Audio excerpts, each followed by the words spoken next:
Hello, I'm here again with more of my Alberni gangstalking.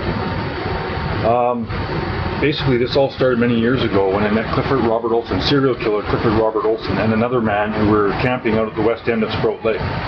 Many years ago, of course, before he was arrested.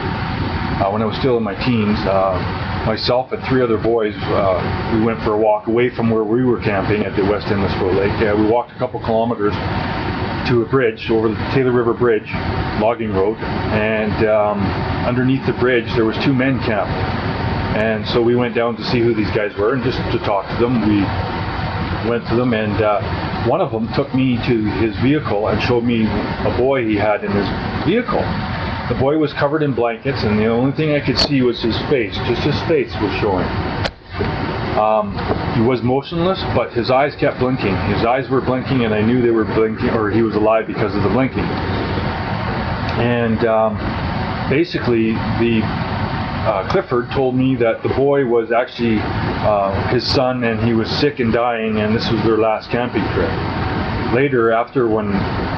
Later when we saw his face in the news, I realized that was the guy that we had seen, and all of us had seen. We all knew. In fact, everyone who was camping out at Sprout Lake, there was lots of us. We all know that Clifford was there because we seen him coming through the campground with this other buddy of his, driving through the campground. And we all recognized, we all know, and it was well known that Clifford Olson was out there when we were out there. I never told the authorities about it until the 90s, and that's when I started getting gang stalked.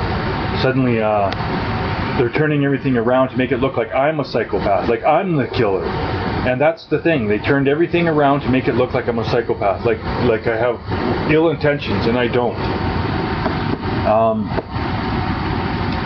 The Ministry for Children is involved, the ESS, Red Cross is involved, EIC is involved.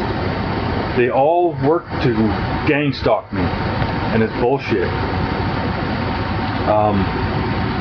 I want you to know that when the world is in this state where a man goes to the authorities because he met some serial killers, and then suddenly he's being gang stalked. I had the right to know who that man was and who that child was. I later found out it was John Robin Sharpe that was with the man, or that was with Clifford.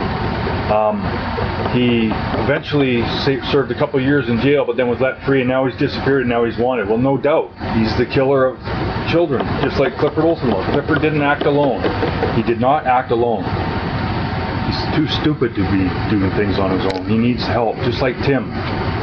But anyhow, they used Tim, my foster brother, to make it look like I'm somehow involved in this. And Tim probably told him a bunch of lies, which is bullshit.